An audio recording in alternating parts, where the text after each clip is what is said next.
Di tanah Batak, di lereng-lereng hijau Sumatera Utara, kehidupan masyarakat masih sangat erat dengan adat dan tradisi turun-temurun. Sejak kecil, para wanita Batak tumbuh dengan suara lonceng gereja, doa dalam bahasa yang indah, serta nyanyian rohani yang menggema di udara pagi. Mereka dibesarkan dalam keluarga yang menjunjung tinggi agama warisan leluhur. Bagi mereka, menjadi bagian dari komunitas berarti mengikuti keyakinan yang sama, tanpa ada ruang untuk bertanya atau ragu. Salah satu di antara wanita itu bernama Marta. Ia dikenal sebagai sosok sederhana, taat, dan penyayang. Sejak remaja, Marta selalu menjadi teladan di kampungnya. Ia rajin menghadiri kebaktian, mengajar anak-anak sekolah minggu, dan selalu membantu tetangga yang kesulitan. Di mata orang lain, Marta adalah contoh sempurna seorang wanita Batak Kristen yang ideal. Namun, jauh di dalam hatinya, ia menyimpan kegelisahan yang tidak pernah ia ungkapkan. Marta seringkali duduk di beranda rumahnya pada malam hari, memandang bintang, dan bertanya dalam hati, "Mengapa aku merasa ada sesuatu yang kurang? Apakah ini perasaan berdosa? Ataukah aku sedang mencari sesuatu yang tak kutemukan di sini?" Pertanyaan itu terus menghantui, namun ia menahannya rapat-rapat. Baginya, mengutarakan keraguan berarti mengkhianati keluarga, adat, dan bahkan seluruh kampung. Selain Marta, ada pula Siska, sahabat dekatnya. Siska berbeda dari Marta, ia lebih keras kepala, namun jujur dengan perasaannya. "Aku sering merasa aneh," katanya suatu sore ketika mereka sedang menjemur padi. "Kita selalu diajarkan untuk mencintai Tuhan, tapi aku merasa aku tidak mengenalnya dengan benar. Aku hanya mengikuti apa yang diwariskan, tanpa benar-benar mengerti siapa dia." Marta terdiam. Kata-kata itu seakan mewakili isi hatinya sendiri. Bagi masyarakat Batak, meninggalkan tradisi agama yang diwariskan sama artinya dengan mengkhianati leluhur. Setiap keluarga memiliki sejarah panjang tentang siapa yang pertama kali masuk gereja, siapa yang paling taat, dan siapa yang berjuang mempertahankan iman itu. Tekanan sosial begitu kuat, sehingga kebanyakan orang memilih diam daripada menanyakan hal-hal yang dianggap tabu. Para wanita, apalagi, lebih terikat lagi. Mereka dituntut untuk menjadi teladan dalam iman bagi anak-anak mereka kelak. Namun, tradisi yang mengikat itu juga menimbulkan beban batin. Marta sering merasa hatinya kosong setelah kebaktian. Ia mendengar ayat-ayat yang dibacakan, tetapi ketika pulang, hatinya tetap dipenuhi pertanyaan yang sama. Siapa Tuhan yang sebenarnya? Apakah ia hanya bisa disembah dengan cara-cara yang diwariskan? Ataukah ada jalan yang lebih lurus yang belum pernah ia ketahui? Suatu malam, Marta teringat sebuah kisah dari neneknya. Neneknya pernah berkata dengan nada lirih, "Dulu, orang Batak punya banyak keyakinan. Ada yang menyembah roh nenek moyang, ada pula yang memuja alam. Lalu datang agama dari luar, dan kita semua ikut arus. Tapi ingatlah, nak, kebenaran itu bukan sekadar apa yang diwariskan, melainkan apa yang benar-benar menenangkan hati." Kata-kata itu tersimpan di dalam ingatannya, seperti bisikan kecil yang tak pernah hilang. Kehidupan sehari-hari Marta berjalan seperti biasa. Ia tetap menghadiri kebaktian, tetap aktif dalam kegiatan gereja, dan tetap tersenyum di depan orang lain. Namun, di balik senyum itu, hatinya penuh gejolak. Ada rasa haus akan kebenaran yang tak bisa ia padamkan dengan sekadar rutinitas rohani. Ia sering merasa bersalah karena keraguannya, tetapi semakin ia menolak perasaan itu, semakin kuat keraguan itu tumbuh. Di sisi lain, Siska mulai lebih berani. Ia sering mengajak Marta berbicara tentang hal-hal yang dianggap berbahaya. Mereka berbincang di tepi sawah, di dapur saat menumbuk padi, atau di malam hari ketika semua orang sudah tidur. "Apakah kau tidak merasa aneh, Mart?" tanya Siska suatu kali. "Mengapa dalam kitab kita, Ada begitu banyak ayat tentang Tuhan yang esa, tapi mengapa kita diajarkan untuk memahami dengan cara yang rumit? Hatiku tidak tenang. Marta menggenggam tangan sahabatnya. Aku juga merasakan hal yang sama. Tapi aku takut. Bagaimana kalau keluarga kita tahu? Bagaimana kalau kampung menolak kita? Suara Marta bergetar. Mereka saling berpandangan, menyadari bahwa keduanya sedang memikul beban yang sama. Hari-hari pun terus berlalu. Semakin lama, semakin banyak wanita lain yang juga merasakan kegelisahan serupa. Ada yang diam-diam mulai membaca ulang Bibel, ada pula yang mendengar kabar dari perantau Muslim di kota. Tanpa disadari, sebuah benih pencarian mulai tumbuh di hati banyak wanita Batak. Mereka masih terikat tradisi, tapi di lubuk hati terdalam, mereka tahu ada sesuatu yang belum mereka temukan. Marta sering menangis dalam doa malamnya. Ya Tuhan, jika Engkau benar-benar ada, tunjukkanlah aku jalan MU yang lurus. Aku hanya ingin mengenal MU dengan benar, bukan sekadar mengikuti apa yang dikatakan orang. Air matanya menetes tanpa henti. Ia merasa doanya hanyut dalam keheningan. Namun entah mengapa, setelah berdoa demikian, hatinya sedikit lebih lega. Tradisi memang mengikat, tapi di balik ikatan itu, ada jiwa-jiwa yang sedang mencari kebebasan sejati. Marta, Siska, dan banyak wanita Batak lainnya tidak pernah tahu bahwa pencarian kecil mereka akan menuntun pada perubahan besar dalam hidup mereka. Saat itu, mereka hanya tahu satu hal, ada kegelisahan yang tidak bisa mereka abaikan lagi. Dan kegelisahan itulah yang akan menjadi pintu bagi cahaya baru yang kelak akan menyinari jalan mereka. Hari-hari berlalu, dan keresahan yang dirasakan Marta serta Siska tidak kunjung mereda. Justru semakin kuat. Jika sebelumnya mereka hanya berbicara dari hati ke hati, kini ada dorongan dalam diri mereka untuk mencari jawaban langsung dari sumber yang selama ini mereka yakini, Bibel. Marta mulai meluangkan waktu khusus setiap malam. Setelah semua anggota keluarganya tidur, ia menyalakan lampu minyak kecil di sudut kamar. Dengan hati berdebar, ia membuka lembaran Bibel yang sudah mulai usang. Baginya, ini bukan lagi sekadar membaca untuk kewajiban rohani, melainkan sebuah pencarian. Ia membaca ayat demi ayat, kali ini dengan penuh perhatian, seakan ingin menangkap pesan tersembunyi yang selama ini luput dari pengamatannya. Di antara banyak ayat yang dibacanya, hatinya berhenti pada kalimat-kalimat yang menekankan keesaan Tuhan. Ia tertegun. Mengapa ayat ini begitu jelas menyebutkan Tuhan itu esa? Bisiknya pada diri sendiri. Tangannya bergetar. Ia merasa seperti menemukan sesuatu yang selama ini tertutup kabut. Sementara itu, Siska memiliki kebiasaan berbeda. Ia tidak hanya membaca sendiri, tetapi juga mencatat hal-hal yang membuatnya gelisah di sebuah buku kecil. Setiap kali menemukan ayat yang menekankan bahwa hanya ada satu Tuhan tanpa sekutu, ia menandainya. Lalu ia membandingkan dengan ajaran yang selama ini didengarnya di gereja. Mengapa berbeda? Pikirnya. Catatan itu semakin lama semakin penuh, dan setiap halaman membuat hatinya semakin tidak tenang sekaligus penasaran. Pada suatu sore, Siska datang ke rumah Marta membawa buku catatannya.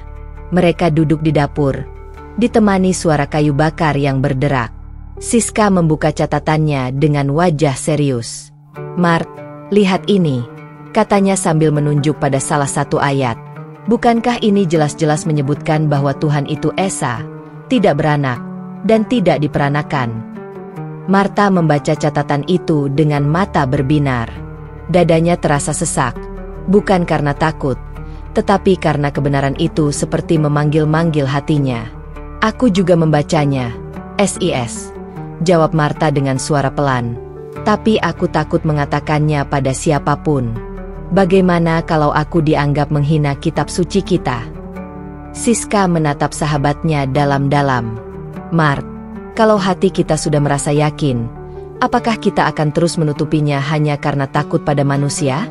Bukankah yang kita cari adalah Tuhan yang sebenarnya?" Kata-kata itu menusuk hati Marta. Ia terdiam, lalu menunduk. Malam itu, setelah Siska pulang, Marta kembali membuka Bibelnya. Ia membaca ulang ayat-ayat yang sempat membuatnya bingung. Kali ini ia berdoa dengan suara lirih. Ya Tuhan, jika ini memang petunjuk MU, jangan biarkan aku berpaling. Tuntunlah aku ke jalan yang benar. Air matanya mengalir tanpa ia sadari. Hari demi hari, semakin banyak wanita Batak yang mulai merasakan kegelisahan serupa. Ada yang mendengar bisikan hati ketika membaca kitab mereka. Ada pula yang merasa semakin kosong meskipun rajin beribadah.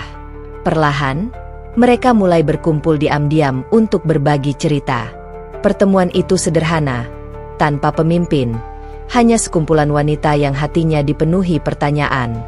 Di sebuah rumah kecil milik Boru Nauli, seorang janda paruh-baya, pertemuan pertama itu terjadi.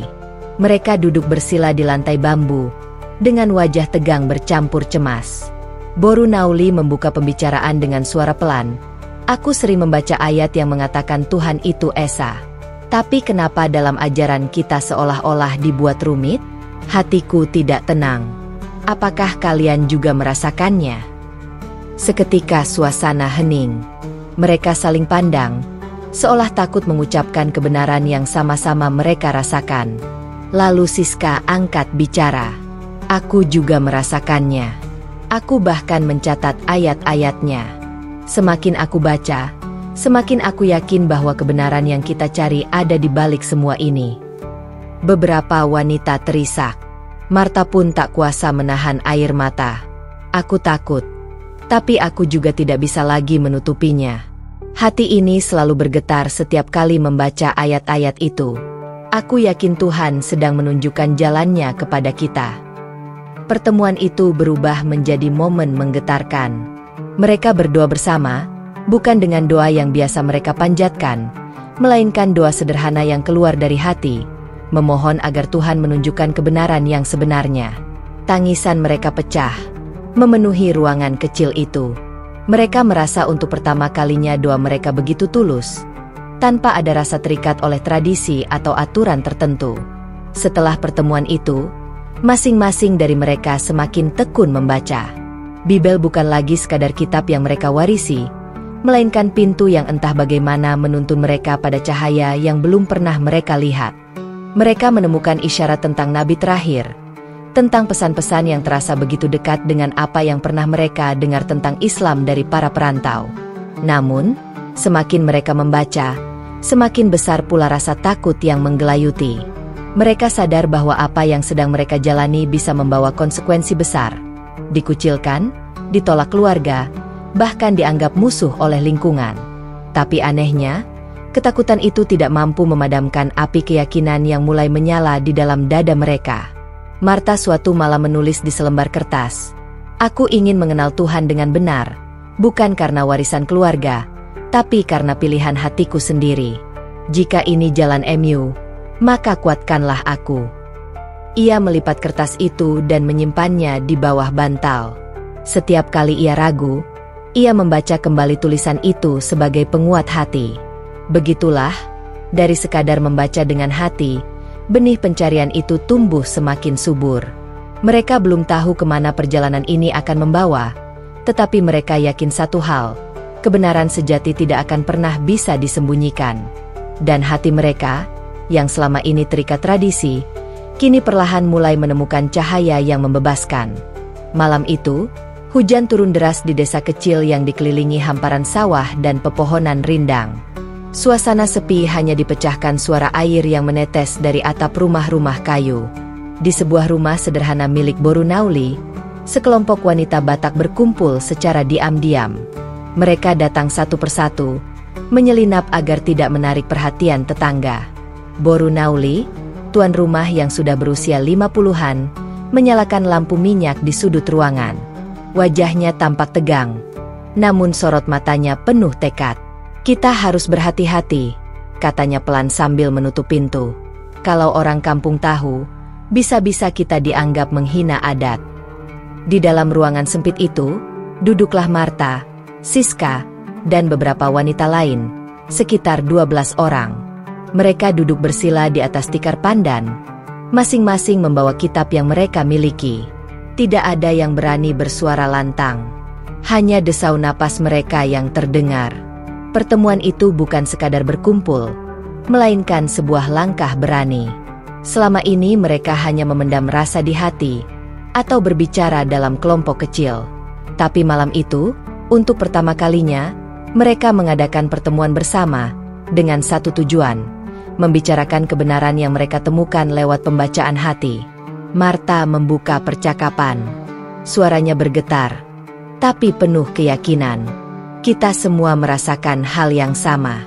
Semakin kita membaca, semakin hati kita yakin bahwa ada kebenaran yang belum pernah kita kenal sebelumnya.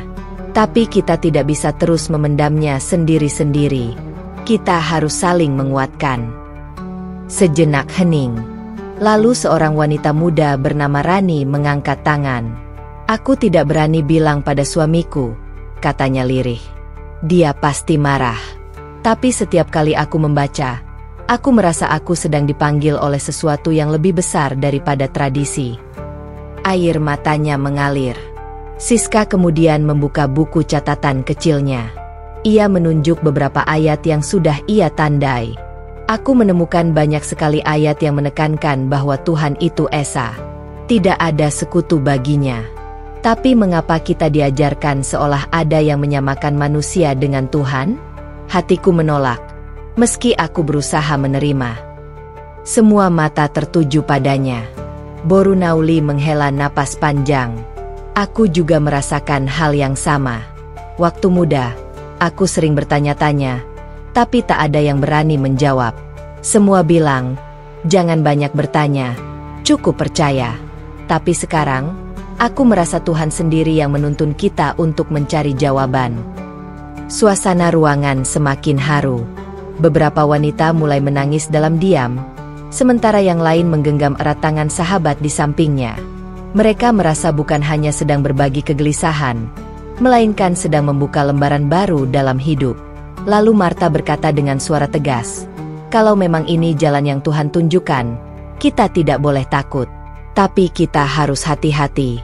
Jangan sampai orang lain salah paham. Kita bukan ingin meninggalkan Tuhan, justru kita ingin lebih dekat dengannya." Kata-kata itu membuat mereka semakin yakin. Pertemuan itu kemudian berubah menjadi diskusi hangat. Mereka mulai saling berbagi pengalaman pribadi. Ada yang bercerita tentang mimpinya melihat cahaya. Ada yang merasa doanya lebih tulus ketika hanya menyebut nama Tuhan yang esa. Ada pula yang mengaku hatinya selalu bergetar setiap kali mendengar adzan dari masjid kampung sebelah. Seorang wanita bernama Lestari akhirnya bicara. "Aku sering mendengar adzan ketika subuh. Awalnya aku tidak peduli, tapi lama-lama hatiku terasa damai. Aku bahkan menangis tanpa sebab ketika mendengarnya. Aku tidak tahu kenapa. Mungkin Tuhan sedang memanggil kita." Marta merasakan bulu kuduknya merinding. Ia pernah merasakan hal yang sama, tetapi tidak pernah berani mengatakannya. Kini, mendengar orang lain juga mengalami, hatinya semakin yakin bahwa mereka tidak sedang tersesat. Justru mereka sedang menemukan jalan yang lebih benar. Pertemuan itu berlangsung lama. Mereka membaca beberapa ayat dari kitab yang mereka bawa, lalu berdiskusi. Namun di penghujung malam, mereka sepakat untuk melakukan sesuatu yang lebih besar. "Mulai sekarang," kata Siska, "kita tidak hanya membaca. Kita juga harus mencari pengetahuan dari luar. Kita harus belajar dari mereka yang benar-benar memahami kitab dan agama lain." Borunauli mengangguk setuju. "Tapi ingat, semua harus dilakukan diam-diam. Jangan ada yang tahu. Ini rahasia kita bersama. Kita belum siap menghadapi amarah keluarga dan masyarakat." Sebelum bubar, mereka saling menggenggam tangan. Mata mereka berkaca-kaca. "Ya Tuhan," doa Marta dalam hati, "jika ini benar jalan MU, jangan biarkan kami goyah. Kuatkanlah hati kami, meski harus melawan arus." Malam itu, mereka pulang ke rumah masing-masing dengan hati yang penuh keberanian baru. Hujan sudah reda, udara terasa segar, seakan menjadi tanda bahwa langkah mereka sedang mendapat rida dari langit. Bagi sebagian orang, pertemuan itu mungkin hanya sekumpulan wanita yang berbincang tentang kitab. Tapi bagi mereka, Pertemuan rahasia itu adalah awal dari perjalanan panjang menuju kebenaran. Mereka sadar, jalan ini tidak akan mudah. Tapi mereka juga yakin, jika Tuhan yang memimpin, tak ada yang bisa menghentikan. Dan sejak malam itu, setiap kali mereka bertemu, tatapan mata mereka penuh arti. Ada rahasia besar yang hanya mereka pahami bersama. Sebuah rahasia yang kelak akan mengguncang kehidupan mereka, keluarga mereka, bahkan seluruh kampung. Malam-malam rahasia itu memang membawa cahaya baru bagi hati Martha, Siska, Borunauli, dan para wanita lainnya. Namun, cahaya itu juga memicu bayang-bayang yang lebih gelap. Bisikan-bisikan mulai terdengar di desa. Beberapa tetangga merasa curiga mengapa sekelompok wanita sering berkumpul di rumah Borunauli. Apakah mereka membuat kelompok baru? Tanya seseorang dengan nada penuh curiga di warung kopi. Dari bisik-bisik itu, kabar pun menyebar. Martha adalah salah satu yang pertama merasakan dampaknya. Suaminya, Arman, mendengar gosip dari seorang tetangga. Suatu malam, Arman pulang dengan wajah masam. "Mart," katanya dengan nada tajam, "aku dengar kau sering kumpul dengan Borunauli dan yang lain. Kalian bahas apa? Orang-orang bilang kalian sok pintar soal kitab." Martha terdiam. Hatinya berdegup kencang. Ia tahu, jika ia jujur, kemungkinan besar rumah tangganya akan goyah. Namun ia tak sanggup berbohong. Dengan suara pelan, ia menjawab, "Kami hanya membaca bersama. Kami mencari pemahaman yang lebih dalam tentang Tuhan." Arman menatap istrinya dengan tajam. "Hati-hati, Mart. Jangan sampai kau terbawa ajaran sesat. Aku tak mau keluargaku jadi bahan gunjingan kampung." Kata-kata itu bagai pisau yang menusuk hati Martha. Ia menunduk, menahan air mata.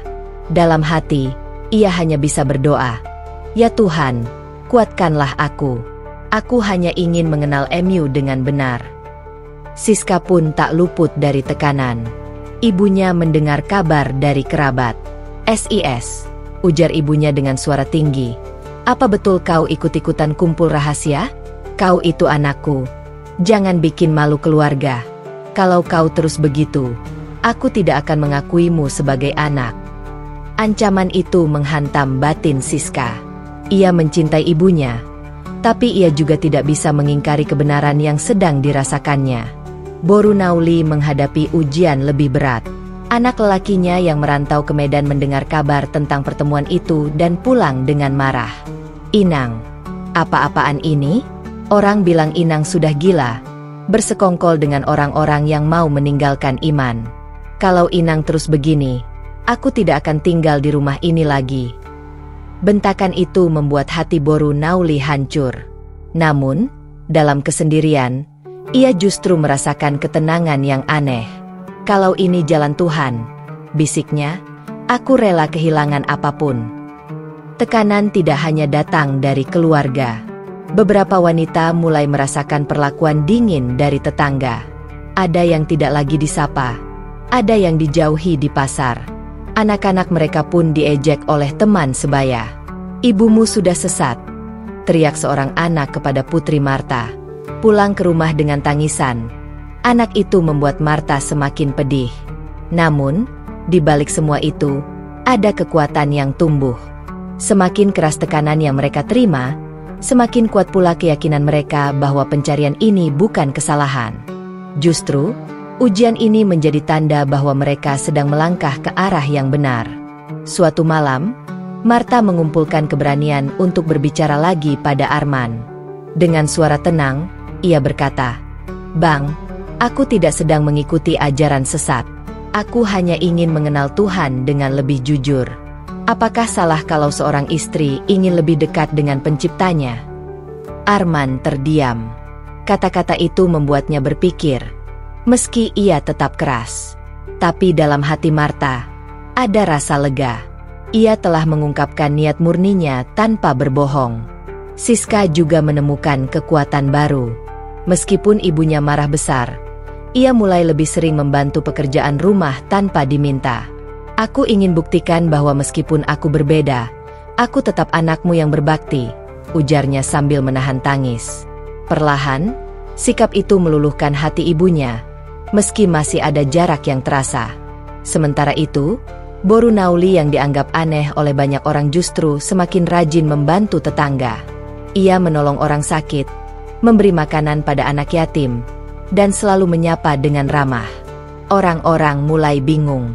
Kalau benar dia sesat, bisik seorang tetangga, kenapa justru sikapnya lebih baik dari sebelumnya?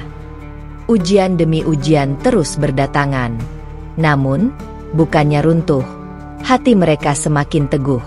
Mereka belajar bahwa mencari kebenaran memang tidak mudah. Akan ada tantangan, akan ada penolakan, bahkan dari orang-orang terdekat. Tapi mereka juga belajar bahwa iman sejati tidak bisa dibungkam oleh tekanan luar. Di sebuah pertemuan berikutnya, Martha berkata dengan suara penuh semangat, "Aku sadar sekarang, kebenaran itu mahal harganya. Kalau kita ingin meraihnya, kita harus siap kehilangan banyak hal. Tapi yakinlah, Tuhan tidak akan meninggalkan kita." Wanita lain pun mengangguk, dengan mata berkaca-kaca. Mereka saling berpelukan, saling menguatkan. Tangis mereka pecah. Tapi kali ini bukan tangis putus asa. Itu adalah tangis keberanian. Malam itu, meski tekanan dari keluarga dan masyarakat semakin besar, mereka merasakan sesuatu yang tak pernah mereka rasakan sebelumnya, kebebasan batin. Mereka menyadari bahwa jalan menuju kebenaran memang penuh duri, tapi di ujungnya ada cahaya yang tak ternilai. Ujian dan tekanan bukan lagi dianggap sebagai musibah, melainkan sebagai tanda kasih Tuhan yang sedang menguji keteguhan hati mereka. Dan justru dalam tekanan itu, mereka menemukan kekuatan yang lebih besar daripada rasa takut. Hari itu, langit sore di desa tampak kelabu. Angin bertiup pelan, membawa aroma tanah basah setelah hujan siang tadi. Martha dan beberapa wanita lain duduk di rumah Boru Nauli, menunggu seseorang yang akan datang. Sosok itu adalah Pendeta Samuel, seorang pendeta tua yang sudah lama dikenal bijak di kampung mereka. Ia sudah berumur lebih dari 70 tahun. Jalannya agak tertatih, tetapi wibawa dan kelembutan wajahnya membuat orang selalu segan. Boru Nauli adalah yang pertama kali mengusulkan untuk bertemu dengannya. "Pendeta Samuel orangnya jujur," katanya malam sebelumnya. "Aku yakin, kalau kita bertanya dengan sungguh-sungguh, dia tidak akan menutupinya." Tak lama kemudian, suara langkah terdengar di depan pintu. Pendeta Samuel masuk, disambut dengan hormat. Ia duduk perlahan di kursi bambu, sementara para wanita duduk bersila di lantai. Suasana hening, hanya suara jangkrik dari luar yang terdengar. Pendeta Samuel menatap mereka satu persatu. Matanya sayu, seakan sudah bisa membaca keresahan di hati mereka. "Boru-boru," katanya dengan suara rendah namun jelas. "Aku tahu apa yang membuat kalian gelisah. Kabar tentang kalian sudah sampai ke telingaku. Banyak orang mencibir. Tapi aku tidak datang untuk menghakimi. Aku datang karena aku peduli." Martha menunduk. Tangannya bergetar. Ia mengumpulkan keberanian untuk berbicara. "Pendeta, kami membaca kitab. Semakin kami baca, semakin kami temukan bahwa Tuhan itu esa.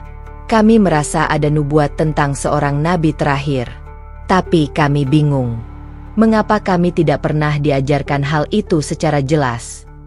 Seisi ruangan menahan napas. Inilah pertanyaan yang selama ini mereka simpan rapat-rapat, dan kini terucap di depan seorang pemimpin yang mereka hormati. Pendeta Samuel menutup matanya sejenak, lalu menghela napas panjang. "Kalian tahu," katanya lirih, "sejak muda aku sudah membaca banyak kitab, bukan hanya yang ada di tangan kita, tapi juga terjemahan lama, bahkan teks dari bahasa asli. Dan aku pun menemukan hal yang sama." Para wanita terperanjat. Mereka saling pandang dengan mata membesar. Martha hampir tak percaya dengan apa yang didengarnya. Pendeta itu melanjutkan. Suaranya bergetar. "Dalam kitab yang lama, memang ada nubuat tentang seorang nabi yang akan datang setelah Isa. Seorang yang akan menyempurnakan ajaran Tuhan. Itu nyata. Tapi sayangnya tidak banyak dibicarakan. Bahkan, di banyak tempat, kebenaran itu disembunyikan. Air mata mengalir di pipi Siska. Jadi, apa yang kami rasakan selama ini bukan sekadar pikiran kosong? Tanyanya penuh harap. Pendeta Samuel menatapnya dengan iba. Bukan, Boruku. Itu bukan hal kosong. Itu adalah panggilan hati. Sejak dulu, aku pun merasakannya. Tapi aku terlalu takut untuk jujur. Takut kehilangan jemaat. Takut ditolak keluarga. Aku memilih diam, meskipun hati kecilku menjerit. Ruangan mendadak penuh keharuan. Beberapa wanita menutup wajah dengan selendang, menahan tangis. Mereka tidak menyangka seorang pemimpin yang begitu dihormati juga menyimpan keresahan yang sama. Pendeta Samuel mengusap matanya. Aku sudah tua. Aku mungkin tidak punya keberanian sebesar kalian untuk melangkah lebih jauh. Tapi aku bersyukur karena kalian punya hati yang berani. Jangan pernah ragu jika itu memang membawa kalian lebih dekat kepada Tuhan. Ingatlah, kebenaran tidak bisa dibungkam selamanya. Kata-kata itu seperti air sejuk yang menyirami hati mereka yang gersang. Marta menggenggam tangan Siska erat-erat. Untuk pertama kalinya, kegelisahan mereka terasa begitu valid. Mereka tidak lagi merasa sendirian. Karena ternyata seorang pendeta tua pun membenarkan apa yang mereka temukan. Sejenak, suasana berubah menjadi diskusi penuh air mata. Para wanita bergantian menceritakan pengalaman mereka. Mimpi, doa yang terasa lebih tulus, kegelisahan yang tak pernah reda. Pendeta Samuel mendengarkan dengan sabar. Sesekali mengangguk, sesekali meneteskan air mata. Aku ingin jujur, katanya kemudian. Banyak pendeta sebenarnya tahu tentang ayat-ayat itu, tapi mereka memilih menutupinya karena takut jemaat berpaling. Aku sendiri menyesal. Seumur hidupku hanya berani berbisik pada diri sendiri. Tapi kalian diberi keberanian untuk mencari. Itu anugerah besar. Kata anugerah itu bergema di hati semua yang hadir. Mereka mulai menyadari bahwa pencarian mereka bukanlah kesesatan, melainkan jalan yang memang Tuhan bukakan. Malam semakin larut, tapi tak seorang pun ingin segera beranjak. Mereka merasa sedang menyaksikan kejujuran yang sangat langka. Sebelum pulang, Marta memberanikan diri bertanya, "Pendeta, apa yang harus kami lakukan selanjutnya?" Pendeta Samuel menatapnya dalam-dalam. "Ikuti hati nurani kalian. Jangan biarkan rasa takut menghalangi langkah menuju kebenaran. Kalau kalian yakin itu dari Tuhan, berjalanlah dengan tenang. Aku mungkin tidak bisa mendampingi sampai akhir, tapi aku berdoa agar kalian tetap kuat." Kata-kata itu menancap dalam di jiwa mereka. Malam itu, meskipun mereka pulang dengan langkah hati-hati, hati mereka terasa jauh lebih ringan. Beban yang selama ini menekan, kini berubah menjadi keyakinan yang semakin kokoh. Bagi Marta, malam itu adalah titik balik. Ia sadar, pencarian mereka bukan lagi sekadar rasa penasaran, tetapi sebuah perjalanan menuju jawaban sejati. Ia bahkan mulai berani membayangkan kemungkinan besar bahwa jalan yang mereka pilih akan membawa mereka kepada agama yang selama ini hanya mereka dengar dari kejauhan. Di kamarnya, sebelum tidur, Marta menutup matanya dan berbisik, "Ya Tuhan, Engkau telah menjawab doaku lewat pengakuan seorang pendeta tua. Aku tidak akan ragu lagi. Bimbinglah kami, meski jalannya penuh duri." Malam itu, langit yang kelabu perlahan terbuka. Bintang-bintang muncul di antara sisa awan. Seakan alam pun memberi tanda bahwa sebuah kebenaran telah mulai terkuak, dan tak ada lagi yang bisa menghentikan cahaya itu menyinari hati mereka. Hari itu, udara di desa terasa hangat dengan semilir angin sore. Marta, Siska, Borunauli, dan beberapa wanita lainnya duduk di beranda sebuah rumah sederhana di pinggir kampung. Rumah itu milik seorang perantau Muslim yang baru kembali dari Medan, bernama Pak Rahman. Lelaki itu dikenal ramah dan dermawan, sering membantu warga tanpa pandang agama. Dialah yang mereka datangi untuk mencari penjelasan lebih dalam tentang pertanyaan-pertanyaan yang menghantui batin mereka. Pak Rahman menyambut mereka dengan senyum teduh. "Silakan masuk. Bu, duduklah. Jangan sungkan. "Apa yang membuat ibu-ibu ingin bertemu saya?" tanyanya lembut. Marta menatap teman-temannya sejenak sebelum akhirnya membuka suara. "Pak, kami datang bukan untuk berdebat. Kami hanya ingin bertanya.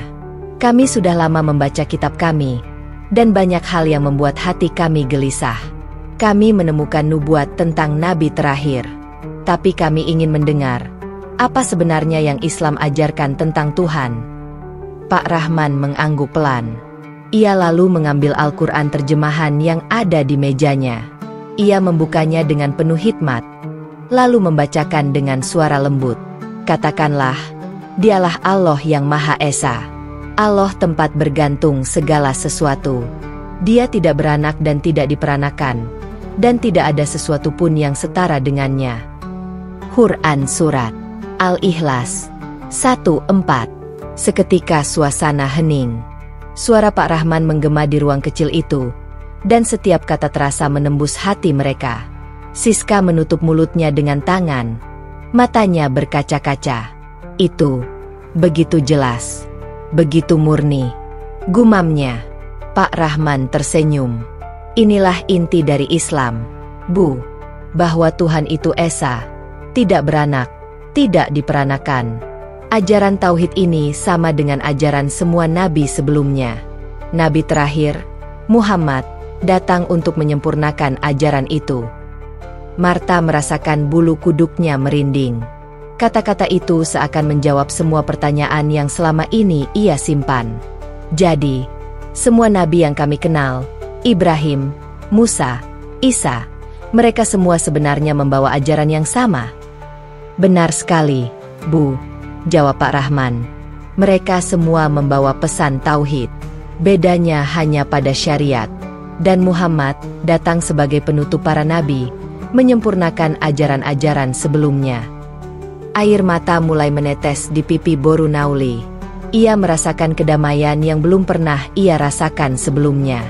"Pak, selama ini kami mencari-cari jawaban. Kenapa ada kontradiksi dalam kitab kami? Kenapa hati kami selalu resah?" Ternyata jawabannya sederhana. Tuhan itu satu, hanya satu. Pak Rahman mengangguk, lalu melanjutkan dengan kisah yang sederhana. Ia bercerita bagaimana Islam mengajarkan keseimbangan hidup, menyembah Tuhan dengan penuh ikhlas, menyayangi sesama, berbuat adil, dan menebar kasih.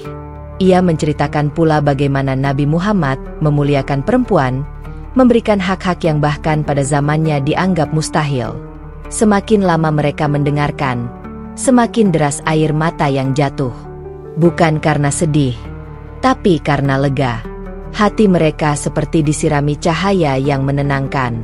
Siska akhirnya berkata lirih, "Pak, apa mungkin kami bisa belajar lebih banyak? Kami ingin tahu bagaimana cara beribadah, bagaimana cara menjalani hidup sebagai Muslim." Pak Rahman tersenyum haru. "Tentu, Bu. Pintu Islam terbuka untuk siapapun. Tapi jangan terburu-buru. Belajarlah dengan hati tenang. Allah akan menuntun langkah kalian." Sejak hari itu, pertemuan-pertemuan kecil mulai rutin dilakukan. Mereka belajar membaca terjemahan Al-Quran, mendengar penjelasan tentang rukun Islam, rukun iman, dan kisah para nabi. Mereka juga belajar tentang akhlak, tentang bagaimana Islam tidak hanya agama ritual, tapi juga tuntunan hidup yang menyeluruh. Ada satu momen yang sangat menggetarkan hati mereka. Saat Pak Rahman menjelaskan tentang sholat, ia berkata, "Sholat itu adalah saat kita berbicara langsung kepada Allah. Tidak ada perantara, tidak ada jarak. Kapanpun, dimanapun, kalian bisa bersujud dan berdoa." Marta merasakan tubuhnya bergetar. Ia teringat betapa selama ini ia merasa jauh dari Tuhan, seakan doanya selalu melewati tembok yang tebal. Tapi kini, ia mendengar bahwa dalam Islam, ia bisa langsung menyapa Tuhannya tanpa perantara. Air matanya tak terbendung. "Pak," katanya dengan suara parau, "saya ingin sekali merasakan sujud itu." Pak Rahman tersenyum.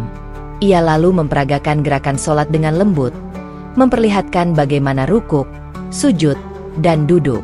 Marta dan teman-temannya mengikuti dengan hati-hati, meski gerakan mereka masih kaku. Namun ketika kening Marta menyentuh lantai, ia merasakan sesuatu yang luar biasa, sebuah ketenangan yang belum pernah ia alami sebelumnya. "Ya Allah," bisiknya tanpa sadar, "inilah yang selama ini kucari." Malam itu, setelah pertemuan usai, mereka berjalan pulang dengan langkah ringan. Meski jalan setapak gelap dan sepi, hati mereka justru terasa terang. Untuk pertama kalinya dalam hidup, mereka merasa begitu dekat dengan Sang Pencipta. Di rumahnya, Marta duduk di tepi ranjang sambil menatap bulan yang menggantung di langit. "Tuhan, Engkau benar-benar telah menunjukkan jalan ini kepadaku," katanya lirih. "Aku tidak tahu apa yang akan terjadi setelah ini, tapi aku yakin, jalan MU adalah jalan yang benar." Keyakinan itu membuatnya berani menghadapi segala risiko. Ia tahu, mungkin keluarganya akan menolak, mungkin masyarakat akan mencibir. Tapi ia juga tahu, tak ada yang lebih indah daripada menemukan kebenaran setelah bertahun-tahun tersesat dalam kebingungan. Hari-hari berikutnya, mereka semakin rajin belajar. Satu demi satu, hati mereka semakin mantap.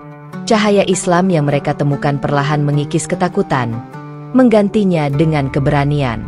Mereka tahu, sebentar lagi, mereka harus mengambil keputusan terbesar dalam hidup mereka. Dan malam itu, saat Marta memejamkan mata, ia tersenyum dengan tenang. Cahaya yang ia temukan tak lagi bisa dipadamkan. Itu adalah cahaya Islam, cahaya kebenaran yang akan menuntunnya sepanjang hidup. Pagi itu, suasana di desa terasa berbeda. Matahari bersinar lembut, seakan langit sendiri ikut menunggu sesuatu yang agung terjadi. Marta, Siska, Borunauli, dan puluhan wanita Batak lainnya sudah berkumpul di halaman sebuah masjid kecil di pinggir kampung. Meski sederhana, masjid itu tampak begitu indah di mata mereka. Bagi sebagian, ini adalah kali pertama mereka menginjakan kaki di rumah Allah. Hati mereka berdebar. Ada yang menggenggam erat tangan sahabat di sampingnya, ada yang menunduk dengan mata berkaca-kaca. Mereka tahu, hari itu akan menjadi hari yang mengubah seluruh perjalanan hidup mereka. Pak Rahman berdiri di depan pintu masjid, didampingi seorang ustaz tua bernama Ustaz Hasan, yang datang khusus dari kota untuk membimbing prosesi. Ustaz Hasan menatap mereka dengan penuh kasih, seperti seorang ayah yang menyambut anak-anaknya pulang ke rumah. "Saudari-saudariku," suara Ustaz Hasan mengalun lembut, "hari ini adalah hari bersejarah. Hari ini kalian akan memulai perjalanan baru. Jangan takut. Allah Maha Pengasih dan Maha Penyayang. Ia menyambut kalian dengan cinta yang lebih besar daripada yang bisa diberikan siapapun di dunia." Air mata tak terbendung. Beberapa wanita mulai terisak. Siska menutup wajahnya dengan selendang. Bahunya bergetar. Marta meraih tangannya, menguatkan. Setelah semuanya masuk, mereka duduk bersila di lantai masjid. Lantunan ayat suci dibacakan terlebih dahulu. Suara merdu seorang santri membacakan surah Al-Fatihah dan Al-Ikhlas membuat suasana menjadi syahdu. Kata-kata tauhid itu menggema di dinding masjid, menembus hati yang mendengarnya. Kemudian, tibalah saat yang ditunggu. Ustaz Hasan berdiri di depan mereka. Suaranya tenang, penuh keyakinan. "Saudariku sekalian, mengucapkan syahadat berarti bersaksi bahwa tiada Tuhan selain Allah, dan Muhammad adalah utusan Allah. Dengan kesaksian ini, kalian resmi menjadi muslimah, saudara seiman kami. Apakah kalian siap?" Serentak, suara ratusan wanita menjawab dengan parau karena tangis. "Siap, Ustaz." Momen itu membuat masjid seakan berguncang oleh getaran haru. Ustaz Hasan lalu memandu mereka mengucapkan kalimat syahadat. Dengan suara bergetar, ratusan suara perempuan itu menyatu, menggetarkan udara. "Asyhadu an la ilaha illallah, wa asyhadu anna Muhammadan Rasulullah." Begitu kalimat itu selesai, tangis pecah di seluruh ruangan. Tidak ada yang bisa menahan air mata. Mereka saling berpelukan, saling menggenggam tangan, seakan ingin memastikan bahwa semua ini nyata, bahwa mereka benar-benar telah lahir kembali. Marta menutup wajahnya, tersungkur ke lantai, sujud penuh syukur. Ya Allah, akhirnya aku menemukan MU, bisiknya. Siska menangis keras, memeluk Borunauli sambil berulang kali berkata, kita tidak sendirian lagi, kita punya Allah, kita punya saudara seiman. Pak Rahman, yang menyaksikan semua itu, ikut risak. Baginya, ini adalah anugerah yang tak terbayar, menyaksikan begitu banyak wanita menemukan hidayah di hari yang sama. Setelah mereka tenang, Ustaz Hasan kembali berbicara. Mulai hari ini, kalian adalah muslimah. Jangan khawatir jika ada yang menolak kalian. Allah akan selalu ada di sisi kalian. Dan kami semua, saudara seiman kalian, akan menjadi keluarga baru kalian. Kata-kata itu membuat hati mereka semakin kokoh. Mereka merasa diterima, tidak lagi sendirian. Seorang ibu tua bernama Boru Lestari, yang sudah berusia lebih dari 60 tahun, berdiri dengan terbata-bata. Ustaz, katanya, aku sudah tua, rambutku sudah memutih. Tapi hari ini aku merasa seperti bayi yang baru lahir. Allah memberi kesempatan kedua untukku. Terima kasih. Ya Allah. Tangis kembali pecah. Para wanita muda bergegas memeluknya, mencium tangannya, menghormati keberaniannya. Setelah prosesi syahadat selesai, masjid itu bergema dengan takbir. Allahu Akbar. Allahu Akbar. Suara lantang para jamaah laki-laki yang hadir memenuhi udara. Wanita-wanita Batak itu menangis semakin keras, merasa seperti sedang dipeluk oleh cahaya yang hangat dan tak bertepi. Hari itu mereka tidak hanya mengucapkan syahadat, tapi juga merasakan kelahiran kembali. Beban yang selama ini menekan dada mereka, ketakutan yang menghantui, semua luruh berganti dengan ketenangan. Setelahnya, mereka diajarkan wudhu dan sholat untuk pertama kali.